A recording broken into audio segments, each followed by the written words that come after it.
Hey, my name is Ash T, and on today's episode of The Dropouts, I have a very interesting guest. I have someone who I went to medical school with, someone that I've known for almost 15 years. He did an MD PhD program, and he went from being a brain surgeon to a TikTok creator. I mean, there's a little bit more to it than that, a lot more to it, but for the purposes of the podcast, that's how I like to introduce my guests, you know. So we have Shawn Carbonell today. How you doing? Good. How are you, Ash? Pretty good, pretty good. Does this bring any Wahoo memories back, being with me? Honestly, I don't remember you that much. You weren't memorable. I get it. You did an MPH, correct? I just did an MPH. I didn't do a PhD. I wasn't. Yeah. Yeah. No, because I remember I think we got out of a course at the same time, and your classroom was next to my classroom, and that's maybe when we chatted. But Okay. Yeah. I don't remember those days very much. I probably drank a lot. yes. Well, the MPH program had mostly women, and it was just you. I remember that part. You're the only dude. The but good memories. Okay. I get it. All right. So were you born in Virginia? I was not. Oh, where were you born? I was born in Windsor, Ontario, Canada. Oh, my. All right. Okay. I did Yes. not know about. How long did you stay in Canada? We moved in 78 to Seattle. How old were you? I was four. Okay. So you probably don't have a whole lot of memories about Canada. Not at all. I remember my father worked at Sears Roebuck. My mother was a nurse, and we moved to Seattle so she could do nursing in the U.S. Oh, what did your father do once he got to Seattle? He had a forestry degree, so he just sort of did a lot of blue-collar type jobs. In Seattle, I believe he went to ITT Tech, RIP, and just, learned basic electronics and worked for multiple electronics companies that got acquired up until they became Honeywell. Got it. So where were your parents from? Were they from Canada? They were born in the Philippines. Oh, they were born in the Philippines. They went to the same high school, I believe, in the province, and I think separately arrived in Canada and rekindled. Ah, fascinating. All right. Story. Yeah, a love story in Philippines. And so now they're in Seattle. Seattle. How long did you stay in Seattle? All the way through undergrad. So I was all the way pre-med. to undergrad. Yeah, All right. pre-med at University of Washington, Okay, Seattle. okay. So what are Good your dogs. earliest memories like in Seattle? Did you have any dreams of what you wanted to be growing up? Yes, I mean, as far as career, I always saw myself as a scientist, actually.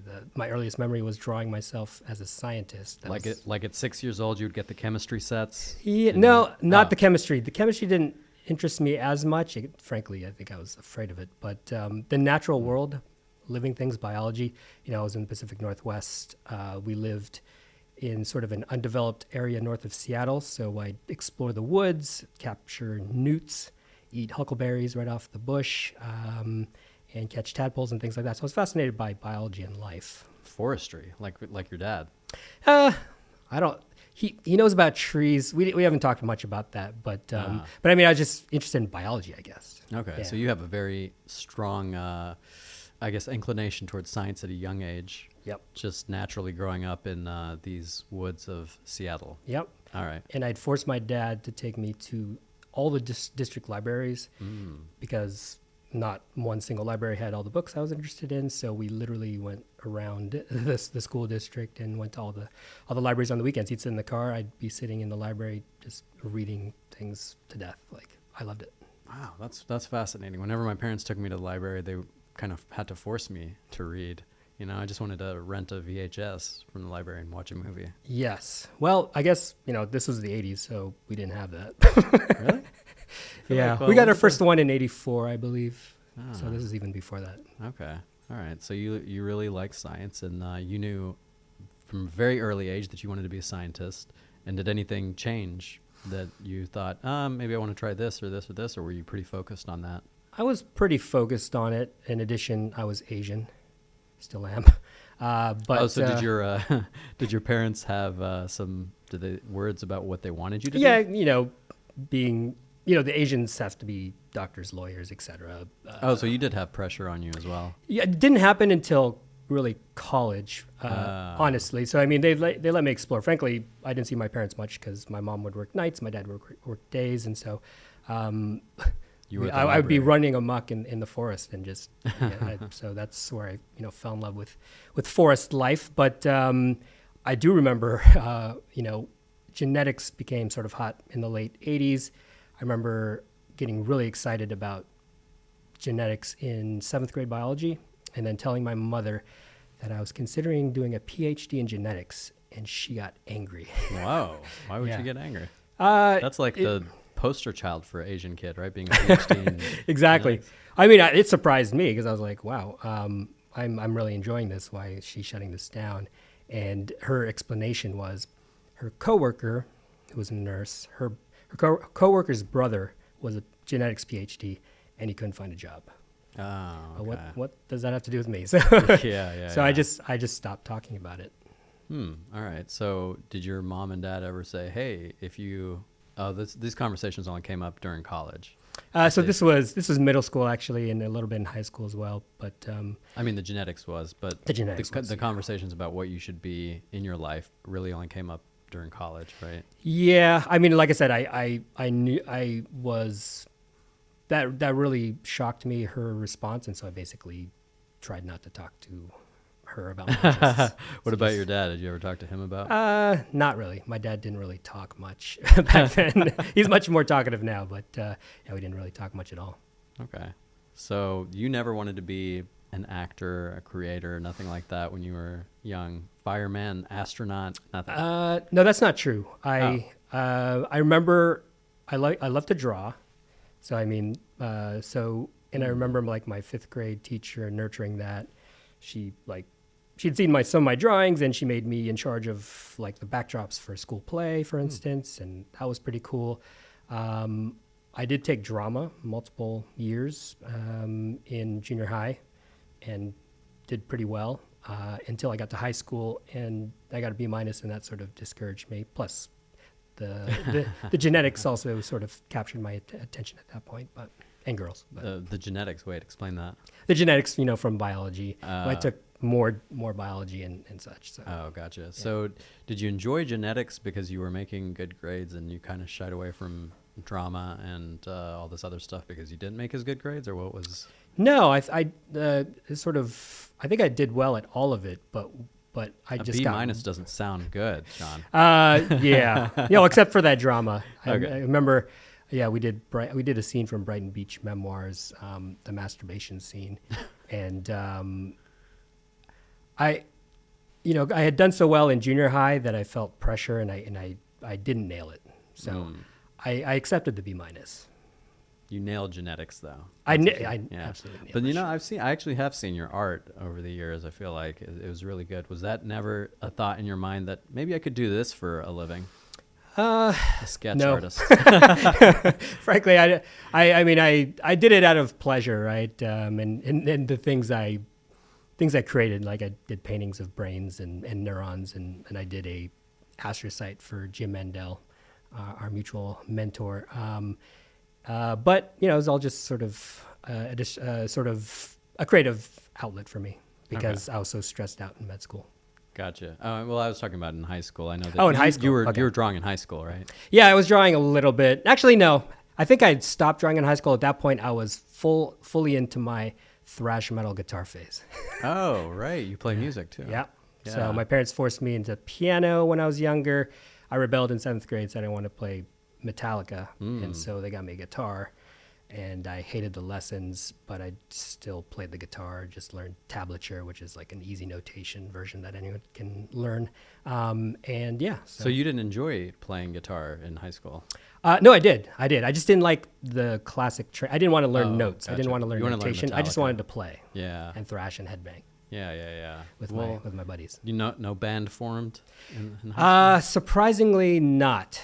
That's the one thing that really surprised me, because I used to play with a couple of guys, but we'd always fight because, I don't know, I think it's a lot of jealousy. I was jealous because one guy could lead really well, and he was jealous because I could play rhythm really well, and I don't know, we were just a bunch of ego. Okay, well, you have a lot of different creative outlets at Sound, but none of them really struck you out as like, I could do this for a living. It never occurred to you at that point. No, but I think, I think I might have gotten some inkling from my parents earlier than when she shut down my genetics interests that, that would not be acceptable. So I always did it as a side hobby type thing. Yeah, I guess as growing up in an Asian family, we kind of know that arts was never going to be a thing for us. We were just going to do something science related or lawyer or whatever. Exactly. But anyway, you get to college in Seattle, and then do you have another conversation with your parents at this point about what you want to do in life? No, because again, I defaulted. It's kind of understood, right? Yeah, I defaulted into pre-med because I wanted to make them happy. I even took a religion class to make my father happy because he became a born-again Christian and got really religious on me in senior year of high school. How do you know that pre-med was going to make your parents happy? Because I told them, and they're like, good. So, and I wasn't sold on it, although because the coursework was biology and things that I was interested in, I was like, okay, I'll just do this as default. But why weren't you sold on it? I'm not sure, because I didn't feel passionate about it. I think I felt more passionate about basic sciences than the practice of medicine. And I don't think I could have conveyed that in words back then, but I think I had that gut feeling. But undergraduate is a lot of the basic science stuff. It is, and I did like some of the courses. I didn't like the physical sciences as much, physics and chemistry. Frankly, I hated, and I did not so well in. But biology, I excelled at, and I tried to take survey courses of things that were interesting, like bioengineering was a new discipline. But it was the thing that really got me into it, though, that sort of why I pursued it was. Summer between sophomore and junior years. I was working this temp job in a suburb of Seattle. Anyways, I was chaperoning a party of my roommate's little brother's. Wait, did that make sense? My roommate's little brother was throwing a party, and they were teenagers, and there was alcohol involved, and so we were... And it was an empty house. Parents weren't around. So we were just a chaperone, myself, my roommate, and a friend of his. And so night's going well. They're sort of smoking dope and drinking beer. And we're just, hanging out, talking. And at the end of the night, one of them stops breathing. Whoa. And so yeah, we're like, oh, my God. I had been volunteering in the Harborview Trauma Center in Seattle. And I just sort of sprung into action and started doing chest compressions. There's drugs and alcohol at this party. There's drugs and alcohol at this party. You're really brave. See, I would have left because I was like, I was not drinking at this party. There's a 15-year-old kid not breathing. You just bounce. Yeah. Okay. Yeah. More power to you. That's why I did autopsies later. So. Oh my God. Okay. Yeah. Anyway. Okay. So anyway, Learning you're more so of a much about humanitarian than I am. So you saved this guy's life.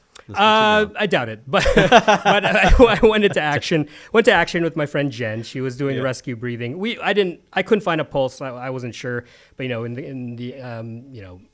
just to be safe, I did chest compressions. I could feel his cartilage cracking.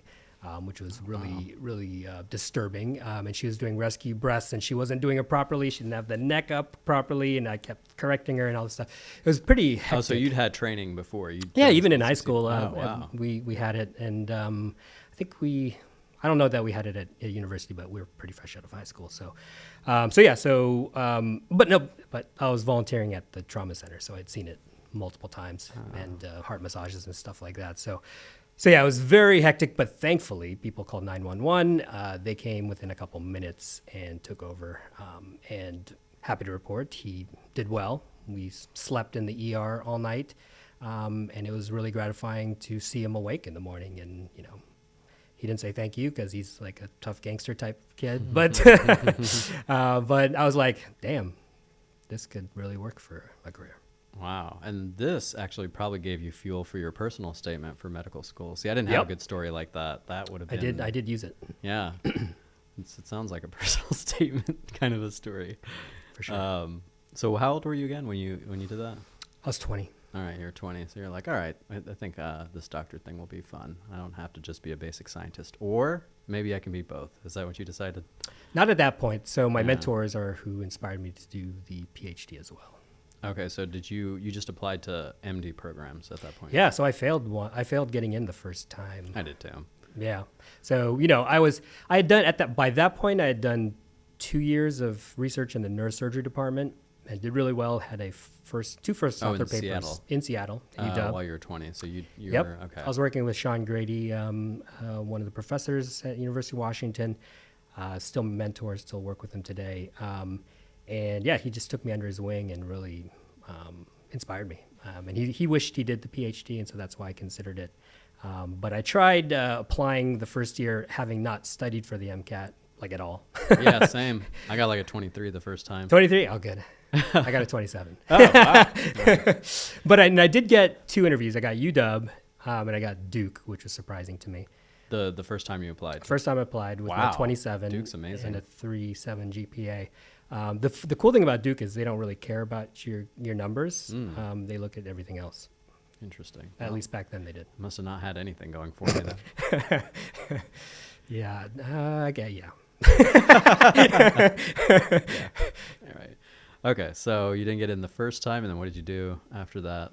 I was like, oh, damn, I really want to do this, so I better buckle down. So what happened was I was doing so well in the lab that I went full-time lab, part-time school, which is why it took me 6 years to graduate with my BS. But I was like, Dr. Grady, I really want to get into med school, so I'm going to take a month off and do nothing but study. So I did that, and thankfully got my score up, I think 5 or 6 points, and also by that point had dedicated decided to pursue the MD and PhD. Okay, probably through Dr. Grady? Dr. Grady, Dr. Nguyen, who's the chairman as well. And this is all in Seattle? All in Seattle. Okay.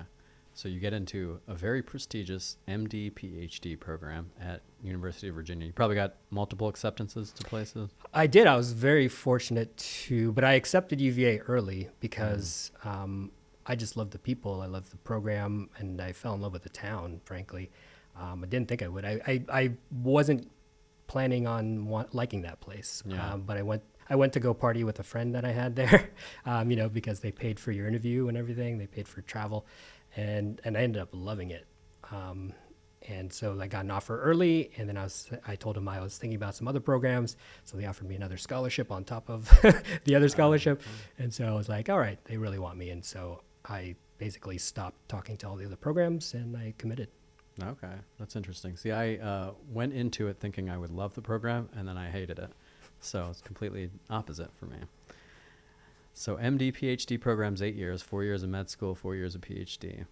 And 3.5 PhD. Oh, 3.5. But I was there for you. Yeah. Actually, their MD program's only 3 years. Yeah. Yeah. Okay, so at this point, do you still, throughout this 7.5 years, do you still want to be a doctor, or how does your career trajectory change over the course of that? It's a long period of time. It is. I enjoyed it though. When people complain about their PhD, I don't get it because I loved it. And part of it was the people that I was working with. Jim Mandel's freaking awesome, and my program was awesome. So, my program director was awesome. What was the question again? Well, how did the career trajectory change over the course of 7.5 years? Were you like, okay, I'm going to be a doctor scientist, or were you swayed by one over the other at the end of the period? Yeah. Well, I mean, when I entered, I was gung ho in neurosurgery, so I was gung ho. You wanted to be a brain surgeon. Wanted to be a brain surgeon because my mentors were neurosurgeons. I loved neuroscience. I went to all the conferences as an undergraduate. Even I went to the 7 a.m. conferences on Wednesday, which they look at me funny for being there. But yeah, so I was gunner, MD, PhD, academic neurosurgeon. I want to be the best neurosurgeon focused on brain cancer. But, the PhD part, like I said, I enjoyed it so much. I was like, damn. So sort of the research, I started thinking about maybe not doing neurosurgery. And so that's, as I was approaching the end of my PhD and entering the third year, the clinicals of med school, I decided to do a postdoc to buy some more time and double down on being a kick-ass academic neurosurgeon because, I got a position at Oxford, which was amazing. Okay, so you didn't do a brain surgery residency at first. You Nope. took a little bit of time off to buy some time, which is kind of what I did too. I was like, I'm not sure what I want to do in life. let me do more research. So Pretty you much. kind of had the same thought. Yep. You did a postdoc. You went to UK. I went to the UK. It was amazing. It was only supposed to be for a year, but it went so well that I stayed for 3. Oh, And my. I also got a fellowship at one of the colleges, a very prestigious fellowship. It's called a JRF, a Junior Research Fellowship, but between 100 and 1,000 people apply for those, and it's basically a fast track to faculty, but I won one. I don't know of many other non-Brits who have won one, which was an amazing honor. And then also my PI, after 1 year, offered me a faculty position. So these are problems that are good to have, of course, but they really, I was torn. Yeah, because at that point you have to decide to continue on with your brain surgery track, but at the same time you've just taken 3 years off of clinicals, so that's kind of hard to get back into Yes. hospital care again. So you started your brain surgery residency right after that? Yeah, so it's sort of After 4 years? 3 after, years. yeah. So, having done the PhD, Yeah. there was a lull between basic science and clinical. So I was like, what's another 3 years? But obviously that's not, Yeah. that's poor argument. Right. But actually what happened was kind of funny. It actually sort of forced the issue because as my PI offered me a faculty position, another PI in another institute offered me one as well. And they were friends and they began fighting over me. And then that became really awkward. And then it basically became, so they were mad at each other for a while, but then somehow it turned into they were mad at me. And so I was like, all right, I guess I'm not staying. So I applied for the match.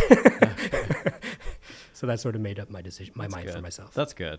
Yeah. Not Yeah, it was having to good. Forced the choose. issue, yeah.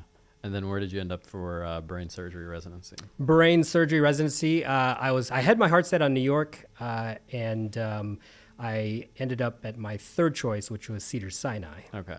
in LA, Hospital to the Stars. Yeah. I've been there. Yes. The the chairman was a big brain cancer guy, Yeah. which was a good thing. Also, because I did the MD PhD, because I did my postdoc, I was sort of a hot commodity with the academic programs. Star quarterback. Yeah, well, so I brought my starter jacket and everything. But so people were offering me labs and faculty Wow. positions, and so 2 programs wanted me to be faculty as well as an intern, and including Cedars-Sinai. And you haven't even started your internship. Yeah, so I'm like, all right, I was very grateful, but it didn't quite work out. Yeah, well, we'll talk about that. So you get into your first year residency in Cedars-Sinai, and you're doing an internship year, which is arguably the hardest part of residency, I would say. Mm-hmm. Yeah, and then what was that like? How many months in that you're like, I don't want to do this anymore? Yeah, it sucked ass. So frankly, my first rotation was actually general surgery, and I love that. And again, it was probably because of the people. Okay. So this is going to sound bad, but after a month of neurosurgery, I was like, I want out. Why was that? It was very verbally abusive. It was very rough. And, as I mentioned about this lab, it's kind of funny. So Dr. Black, the chairman, offered me this lab. And so we're going through the motions, trying to figure out what my package is as far as my startup package for faculty and where my lab is. And he's like, oh, you'll have half of my lab. And so he brings in the PhD scientist who's running his lab. And we're in this meeting, and he says, apparently for the first time ever, oh, and Shawn's taking half the lab. And she was like, and she was visibly angry. Yeah. And I was like, okay, so this is suspect. Yeah. So it was that, getting pummeled in the clinic. We were sometimes we were humiliated by some of the attendings. Like they would line us up in front of the nursing station, in front of patients, and humiliate us. It was horrible. Talk about that a little bit more, because I want to tell you my experience when I was doing surgery. I was just sitting there, suctioning, whatever. That's what we do in the surgery rotation, suctioning the blood. And I was getting really bored, and I was like, by the way, doctor, what is a duplication cyst? Because it was so quiet. And they said, you should know everything about this patient. You don't know what a duplication cyst is? You shouldn't even be operating. If you don't know everything about this patient, you need to get out of here right now. I was like, okay. I was just trying to make conversation. Probably not a good idea. It's not about you. That's not about you. He's having Tell issues. me about your experiences. Yeah. So, I mean, like I said, there was that one issue with a very young faculty member who was very abusive and would try to humiliate us in front of patients and nurses. How do they humiliate? Like, okay, for me, I just couldn't remember things. Like, I was like, what is that artery? I don't know what the artery is. A humiliation. Yeah. How was it for you? Did you feel like you knew all the answers, but they would always try to... No. I mean, so this guy, like, he set out to humiliate. Like I said, he'd line us up on the wall in front of the nurses' stand. Everyone's staring. Patients are walking by. It's just like trying to make us feel as uncomfortable as possible. And I forgot exactly, what it was, but he would pimp us in front of people like that. Another example is pimp us. Explain that. Oh, pimping. When you just like you were talking about. Yeah. And pimping is when you ask questions of med students if they know about which artery this is or whatever. Yeah. They humiliate you by telling you by asking you questions you probably should know. Uh-huh. Should you know though? Or is probably. It just, okay. Yeah, in most cases. Yeah. So if you're really smart, if you're really, really smart, really you can students. answer all the questions. Yep. And you'll never look dumb. But most people can't. Would you say that? Or yeah. I mean, part of it is sleep deprivation, but yeah. So, and also maybe performance anxiety is part of it too, because they do it in front of the entire team. So it's not just. And the worst part of medicine is being humiliated for your base of knowledge, because we're supposed to be educated and smart. So yeah, exactly. Yeah.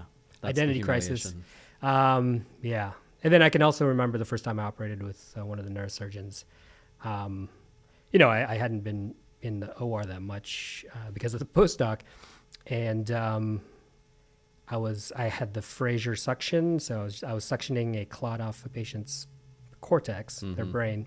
It was a hemorrhagic stroke, subdural. But I accidentally dragged the Fraser against the cortex of the patient's brain. Ugh. And it didn't do anything. I touched it briefly. And can I swear? Yeah. You already have. Yeah. Fuck. No, he said, "Shawn, don't suck on the motherfucking brain." He said it as he yelled it as loud as he could. It's funny right now, but in the moment, it's probably like, yeah. No, I was like this, and then I was like, startled. Everyone's like quiet and it's awkward. My senior resident's snickering at me. Such an asshole. But yeah, so that, I mean, and then what did I do? I did it again. I was so nervous. The first time I was impressed with my technique. The second time I was like, Jesus Christ. And then I did it again. And he said some other variant of the same type of thing, but just absolutely screaming. And I just handed it to my senior and I walked out. Yeah. I think a lot of people don't realize how abusive emotionally that medicine can be at times, and humiliating. And people always say, "Oh, why'd you quit that?" And you have no idea how much mental abuse I suffered at the hands of these doctors. Indeed. Yep. I mean, I sat on a panel there last Friday, and walking into Cedars for the first time, I had mild PTSD. Oh wow, damn. Okay. Yeah. I think I would probably have some mild PTSD if I went back to UVA. But anyway, so at a certain point you decide, I don't think I want to do this brain surgery thing. What was that moment? It was partly that. So a month into neurosurgery of all this abuse. Plus, the bright side, I had discovered something at Oxford. I made a discovery, published a paper, almost made it into Cell, but one reviewer, he didn't let it in. Cell is the #1 basic science journal. It's like getting a publication for entertainment people like Variety or Hollywood Reporter, or maybe even, I don't know, LA Times. I have no frame of reference for that, but yeah, so there's 3 top journals: Nature, Science, and Cell. Yeah. But yeah, it was that one reviewer couldn't get in, but so we published it and it got picked up by the BBC News, for instance, and so that was a seed planted in my brain, and that's what I was going to do in my lab at Cedars. And, and I just thought long and hard. I'm not happy. I love seeing patients, but I was not happy in the training program. The culture was bad. Other than Dr. Black, the other faculty members weren't really supportive of me being so academic. They just, they didn't care. They would even though I needed time to set up my lab, they didn't care, would keep me late. So it was very difficult. And so I was like, do I want to spend the next 7 years of my life doing this, or do I want to take this discovery I made, develop, invent a new drug, and bring that to patients? And so I thought I'd have a bigger impact developing a new drug than operating with my own two hands. That's a big decision to make. I mean, you're like, I could be a brain surgeon in 7 years or whatever, how long ever it takes, or I could leave this and I could try something completely different. It's a very scary path, just doing basic science research to bring a pharmaceutical drug to market. I mean, it's a long process. Yes. And that was did you talk to your parents about that? Yeah. So I guess the first thing is I was afraid of what my parents would think, particularly my mother, per our earlier conversation. But also I had no idea how to start a company or what that entailed, and I had no business experience whatsoever. But as far as the parents, I told them, I forgot when I told them, but it was within a week or so. But I had to muster up the courage. Yeah. And to my great relief, my mother said, the first thing out of her mouth was good. Wow. Because she was worried about me, because she could see that I was struggling. Deteriorating. Yeah. So now you have a new path. And what was the first thing that you did out of there? Yeah, the first thing I did was try to figure out how to start a company, because Dr. Black was gracious enough to. Oh, you went directly into I'm gonna own a company. I'm gonna start a company. Yeah. You didn't think I want to do academics for another year so I can figure this out? No. Nope. No, because he offered me a faculty position. Oh wow. I mean, I was very surprised, and I give him credit for that. Because why did you not want to take the faculty position? Well, it was another situation where it was a tough decision, but ultimately the choice was made for me. It was kind of funny because I was for my exit interview, right? So first of all, I was a complete coward. I quit over email. Oh wow! And then just didn't return the calls. Oh wow! Because I was so angry and burned out, but also kind of a pussy that I just quit by email. But the first email I got back from Dr. Black, my chairman, was, would you like to do your research at Cedars as a faculty member? And I was like, oh my God, cowardice pays off. But then I did the bad thing of being a jerk to my program director, who promptly got the offer rescinded. Oh, crap. So I had no choice at that point. Wow. Yeah. So this is... So it went in the span of one day. Do you want a faculty position? To his assistant calling me and saying, "Yeah, that offer's rescinded." Wow. Yeah. So they did it back to me, which touche. All right. So bravo. Yeah. Guess you're gonna Guess be I got to an figure it out. entrepreneur. Yeah. All right. So you're in. Burn those bridges. Exactly. What's the first thing you did? I shat myself, but I paid for my Beverly Hills apartment on my credit card for 6 months, trying to figure out how I was going to do this. I reached out to UVA folks who I knew had entrepreneurial experience, including a program mate of ours, Shawn Carbonell. I don't know if you remember him, but he dropped out of the MD PhD program to start his company, Gencia. So I talked to him. Never thought about getting an MBA or anything like that? Nope. Because that would be more time again. I had this idea. I knew exactly what I needed to do to develop it, or at least, at a high level. And I just wanted to get this to patients as soon as possible. A drug for glioblastoma. A drug for glioblastoma. And I felt if I did in academia, I could have done that. And I did actually apply in parallel for some faculty positions as a backstop. But I want to do this as fast as possible. Mm-hmm. The full Facebook thing was happening. Entrepreneurship was cool. And so that sort of fueled me as well. And I was like, what I've got to lose? I've lost everything at this point already. You did lose everything. Yeah. Still have your degree, so that's okay. 3 degrees, yes. Who's counting? Yeah, who's counting? What did you decide? How did you get your next job? So it was between a faculty position at University of Alabama in Birmingham. Another faculty position. Yep. Did you apply for that? I had applied for Okay. that. Yeah, that was in parallel. And so I could develop in academia, but again, I thought that would be too slow. Or this postdoc in the neurosurgery department at UCSF. So that's so my girlfriend at the time was, take the faculty position because she wanted to get married and settle down and all that stuff. And I was like, I'm going to San Francisco because it's, birthplace of biotech. It's a startup, it's the place to be. Yeah. And UCSF neurosurgery is top notch. The chairman there is also big into brain cancer. So what was this job exactly? It was a postdoc. It was a postdoc. So this is my second postdoc. Okay. So, all right. So you were going to do something entrepreneurial, but then didn't work for yes. I tried it for 6 months. 6 months. Couldn't get anything for 6 months. I had to get. Oh, so a you were paying job. applying actively for jobs. Yep. So I was figuring out the development plan, what I need to. So I was learning all the entrepreneurial stuff. At the same time, I was applying for faculty positions just in case. Oh, got it. All right. Yeah. So then you take the postdoc at UCSF, and then how long are you there? I was there for 2 years, but I spun the company out after 1 year. You're able to spin a company out while you're doing your postdoc? Yep. So it was, so obviously UCSF, San Francisco, startups, they had a course called Idea to IPO. And I was walking through Genentech Hall one day, and 5 days before the deadline, I applied and I got in.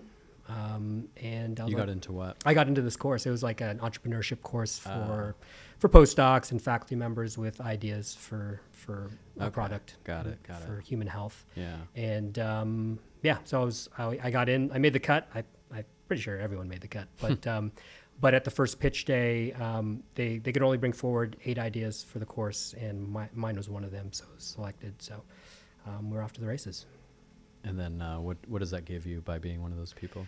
It gave me a team to work on it. So I had 10 people Oh, wow. I was in charge of. Impressive. Really smart people. Like 2 of the guys were Harvard, 1600 SAT, National Merit Scholars type deal, like super smart guys. So you have 10 employees. They're not employees. They're just sort of volunteers. Oh, collaborators. Yeah. You have your own lab space? You have? Nope. So I was still using the lab for my postdoc. Right. So this is all concurrent. Okay. So what does the 10 people give you if there's not enough space to house them? Not much, to be frank. 8 of them were crap. No, I won't. That's mean. 4 of them were pretty good. 2 of them were really awesome, like I mentioned. But the rest didn't really do much. But it introduced me to the players in the field, right? The course was run by a venture firm. There were venture capitalists running the course, being mentors. There were consultants, other people in the industry that were part of the course. And so I had an instant network, and there was all these networking events, met other entrepreneurs. So that sort of was very inspiring. So you're learning about the process of entrepreneurship during this time. Yep. What year was this, Genentech? This was, this is Genentech Hall because of a lawsuit, but 2010. Okay, 2010. So between 2010 and now, what have you been doing? What are the struggles that you've faced over the course of that time? Yeah, a lot of things. We spun the company out in May of 2011 with some friends and family money that we raised. Advantage of going to med schools, a lot of your friends become doctors with some money. So that happened. I found a great co-founder who was actually the chair of radiation oncology.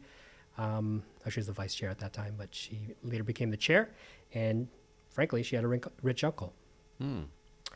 So that's nice. It was, so we were able to raise from him our initial few $1 million.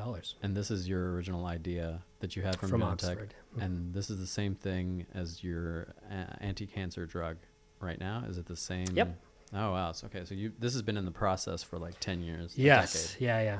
Drug development takes a while. It does. I was never able to raise venture capital, but, thankfully through these angel investors, led off by my co-founder's uncle, we were able to raise $15 million from them, which was amazing. And then, that was supplemented with NIH grants, ultimately SBIRs for small business. And we got my, moonshot of an idea from an idea at the bench all the way to a manufactured drug product. And then in 2021, March of 2021, the company enrolled the first patient in a phase 1 clinical trial, which was amazing. So how did so 10 years is such a long time to do anything. Yeah. If someone tells me I need to be in acting school for 10 years before I get my first TV job, I'd be like, I don't know if I want to do this anymore. But how do you stay motivated during these 10 years? Like, what are kind of the struggles that you had? Yeah, it was very hard, right? There's many layers to this. One, I married my co-founder, not the academic co-founder, but a subsequent co-founder that we brought on a year afterwards. She was also in neurosurgery, but had to leave because of health reasons. So marriage is hard. Biotech startups is hard. Trying to cure cancer is hard. Like it was very difficult. Yeah. Ups and downs. Also, again, we couldn't raise venture, and literally pitched over 200 VCs all over the world. Could never get them to bite. And so, even though the angels did support us, it was like pulling teeth, and they would, of course, jack up the terms. And I got washed out of my founder equity by the end of it. So lots of rejection. You've lost all your money. Yeah, lots of rejection. There are periods where I didn't pay myself. So yeah, it was hard. And then thankfully we met a very awesome venture capitalist from a state fund, Connecticut State Fund for Innovation. And I believe her father passed away from glioblastoma. And so this was the first VC who showed interest, and she funded our round that eventually got us into phase 1 clinical trial. Oh, wow. Okay. This was in 2018, 19. Gotcha. So were there any times where you thought, man, I wish I could be a brain surgeon again, make that money? Was there ever times where you thought, I don't think I want to do this aspect of it. I want to change jobs. I want to do something different because it's getting too hard. Yeah. I mean, not because I didn't love what I was doing. And, so it was also the patients, right? By this time I was also sort of microblogging on Instagram and meeting a lot of patients. And so that really fueled me, and just my passion for my research and getting this to the clinic. I really believed in this therapeutic. So your connection to social media kind of helped you absolutely continue on this path. Yeah, we had pictures. We had this collage on our wall of all the patients we met through social media. By the time we moved to Connecticut, most of them were no longer with us. That's really tough, and most of them were young. But yeah, there were times when I almost quit. I remember one time, I was offered a position. I was offered a very lucrative position to be number 2 at a brain-computer interface company, not Elon's, but a competing company. And I would have been number 2, and now this company is worth 10 figures, and I would have had some of that in founder shares. But they offered the position. I interviewed twice in person, and I accepted the offer. But ultimately, a couple weeks before it was supposed to go down, I was like, I can't abandon my drug, because I knew there weren't the things in place to make sure it would continue. And I had to be that person. So I doubled down. Thankfully, the investors found another rich friend that they could bring in, and he seeded us with some more money, or bridged us with some more money, and that got us to the next milestone. So it's just milestone to milestone, but pretty ballsy. Turbulent. Yeah, pretty ballsy to have. This great salary that you could have had along with equity ownership, but you thought, I need to get this cancer drug through. And what went through your mind when you're saying, I just need to get it through? I need to get it through. Well, the reason why most people never thought we could target this molecule was it's ubiquitous. It's actually integrins, and it's specifically the beta-1 integrin, which has 12 different receptors. Our drug blocks all 12 of them, and so and that's expressed on all cells. The nuance that people don't understand is it's not active at all times. So, but it is active and overexpressed on cancer cells, and so that makes them preferentially susceptible to it. But we had shown in preclinical studies that it was safe, at least in primates. And so I was like, we're the first to do this. If we just can get into the clinic and get this into humans, and show it's safe, then we're off to the races. And that's kind of what drove you forward. Yep. Were there any people that inspired you? Yes. I'm giving my roses by what I'm wearing right now. Gary Vaynerchuk. I discovered him about that dark time when I was almost going to take that other job. Just through Instagram. He really he really sort of he gave me a routine every day that I could use so that I could win the day, basically, because, I'm constantly overthinking. I have a lot of anxiety. I'm worried about everything, worried about my employees that I have to pay, worried about me being able to pay myself. A company is difficult. And so he just, his simple thing was pour positivity into your ears every day, and the corollary today is he's also now saying everyone should, make positivity louder. So now make content that's positive. But back then it was just, for yourself, pour positivity through your eardrums. And so that's what I did. Every morning I wake up, listen to his podcast. That's how I'd start my day, feel like totally juiced. I'd listen to other similar motivational folks like Chase Jarvis and, Tom Bilyeu and folks like that. And so it really changed my life. I started listening to audiobooks. I now have like 500 in my library. And so it was really about sort of quieting the negative voices in my head by inserting positive voices. Okay, so by pouring positivity in your ears, this is not just the external, right? Do you ever go in front of the mirror and you said, "I'm a fucking badass"? Do you ever do that? No. Oh, okay. I do. It just reminds me of Smalley. But so I did try the affirmations during the pandemic, but didn't really do anything for me. But all right. It does wonders for me. Yeah. So to each their own. But for me it was about getting things through my ear. Okay, more positive influences into your ear. Mm-hmm. All right, that got you through the hard times. Very Absolutely, cool. absolutely. And also, what's interesting is you kind of blew up on TikTok big time by doing antibodies to COVID. Am I right? That was my first viral video. Yeah, right. 17 million almost. Yeah, and how many followers do you have on TikTok now? I have approximately 722,000. Holy hell! Okay. Yeah. Congratulations. Man. Thank you. It was Gary V. That was also attributed. That to was Gary also V. Gary V. So I'm giving him his roses. Yeah. So like I had been making the content on Instagram since 2014, just talking about science, STEM, trying to inspire the kids and also connect with brain cancer patients. An agency hired by TikTok reached out to me and said, "Love what you're doing on Instagram. This is in early 2020. Please come on TikTok. We'd love to give more or provide more educational content for our users." Wow. And I said, no thanks. I was video shy. I'd never done video content before. And sort of imposter syndrome, all that type of stuff, and just made me wildly uncomfortable. But then, as the pandemic kicked off, Gary V kept on saying, just turn the camera around, talk, teach people, put more positivity out there. And I'm like, okay. So I started doing stories on Instagram where I'd be running on the beach in Venice and sort of talking about my nonprofit that I have and things I'm doing that week, whatever. So I was doing that, and then thankfully the agency reached out again, and that time I was like, okay, I'm going to do this. Thank you, Gary V. And so they basically paid you, I believe, $2,500 a month to do content 4 times a week. And it was just what I found out is, it's just practice.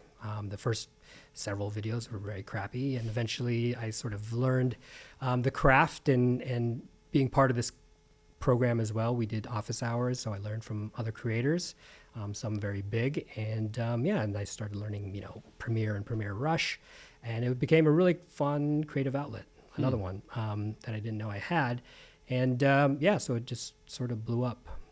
I imagine that social media also helps on the entrepreneurial side of things, to network with people that are also in the science space. For sure. And so this is the power of, almost everything I've done since coming to LA, which was 2019, has been facilitated by DMs on Instagram or TikTok or LinkedIn. So for those of you that think DMs are all about getting a date or getting laid, it's not. Okay. It might be. Yeah. No, so it's amazing. Like, I started sort of a media events company for STEM in last year called Brazen Bio. And that, my first investor, or my lead investor at the time, I was raising a crowdfund online, an equity crowdfund. And my first investor found me on TikTok. He saw the vaccine antibody video.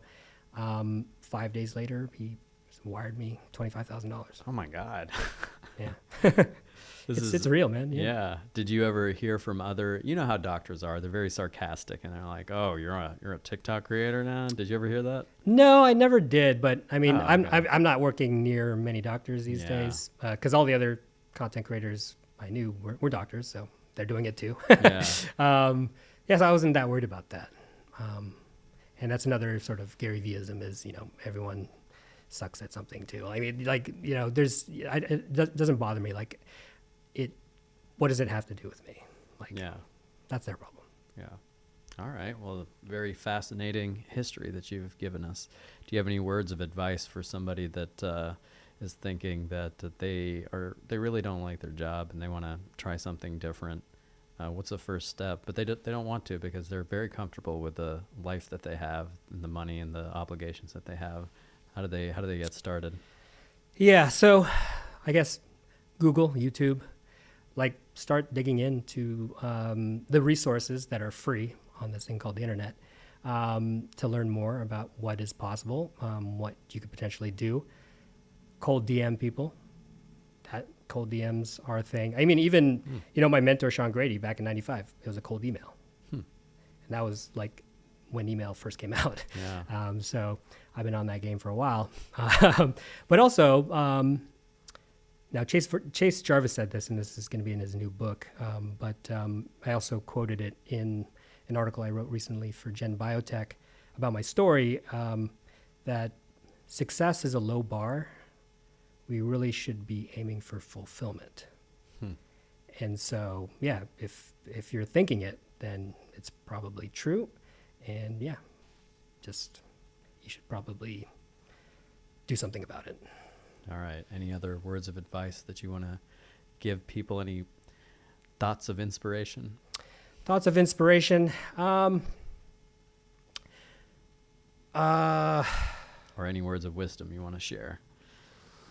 We'll just take a little bit of time here. Yeah. To figure out what we're going to say. Yeah, I don't know. Or do you feel like you've dropped all the knowledge bombs that you're going to give? No, I mean, so this is another, so self-awareness and perspective are really key. And, I went from, I left my company in 2019 because I was burned the fuck out. Oh. So, and about to get a divorce, to my co-founder, who I made CEO in the midst of all of this.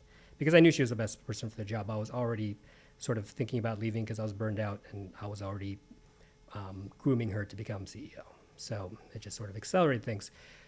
And I went from a 4,000 square foot penthouse apartment in Greenwich, Connecticut with a rooftop deck to having nothing, living with 90 people in Venice Beach in co-living. I had a twin bed in a room with 8 guys, shared a bathroom with 10 guys. Oh, God. And I was happier than ever. Wow. So, And you still live there? No, I did. Last time I saw you, I was living there. Oh, okay. In 2019, but now I live in Redondo. Grateful I have a house in Redondo now that I'm renting with a friend from that co-living space. But yeah, it's all about perspective. So what I realized is, money's not everything. Really, find your happiness. And so I'm not making a ton of money these days, but I do believe I will eventually. But You're I'm creatively happy. fulfilled. Yeah, I'm creatively fulfilled. I'm happy. I'm so busy right now doing so many different things. I have a venture capital fund. I'm doing this creation stuff, but I love it. Yeah. I'm so happy. Sounds like it too. I can notice it. I can see the change in your face from 2006 to now.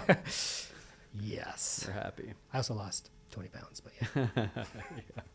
All right. Well, I always leave with this. I believe in you, and you should believe in yourself. I like it. All right. Then print it. We're done. And scene.